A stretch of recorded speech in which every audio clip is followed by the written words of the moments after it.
नवरात्रि के 9 दिनों में देवी पूजन का विधान है।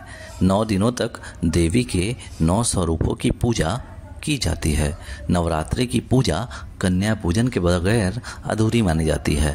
कन्या पूजन को लेकर शास्त्रों में कई खास बातें लिखी है, जिससे मनोवांछित फल की प्राप्ति हो सकती है। सनातन धर्म के प्रामाणिक ग्रंथ धर्म सिंधु में इसका उल्लेख है। धर्म सिंधु के मुताबिक अलग अलग मनोकामनाओं की पूर्ति के लिए कन्या पूजन में अलग अलग विधान बताए गए हैं, जिसका विधि विधान से यदि पालन किया जाए तो मनुष्य जीवन में धन, ऐश्वर्य, विद्या, यश, राजसत्ता और मोक्ष प्राप्त कर सकता है। आइए जानते हैं इसके बारे में काशी के ज्योतिषाचार्य पंडित संजय उपाध्याय से। 2 वर्ष से लेकर के 10 वर्ष तक की कन्याओं का पूजन किया जाता है।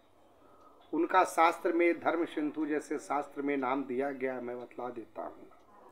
उनका क्रम यह है कि 2 वर्ष से लेकर 3 वर्ष तक जो है कुमारी होती हैं, उसके उस पर जो है त्रिमूर्ति होती हैं, उसके ऊपर कल्याणी होती हैं, उसके बाद रोहिणी होती हैं, उसके ऊपर काली होती हैं, उसके ऊपर चंडिका होती हैं, फिर शांभवी होती है, दुर्गा होती हैं, फिर उसके बाद 9 से लेकर 10 वर्ष तक जो होती है भद्रा, उनकी संज्ञा होती है।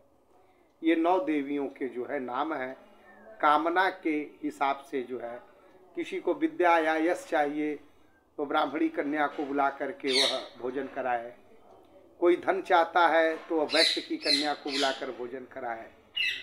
कोई राजसत्ता चाहता है, मान प्रतिष्ठा चाहता है तो वह क्षत्रिय की कन्या को बुला करके भोजन कराए। कोई सेवा भाव चाहता है, मोक्ष की प्राप्ति चाहता है तो वह किसी शूद्र की कन्या को बुला करके अगर भोजन कराता है तो उसकी मनोकामनाएं पूर्ण होती है। जी।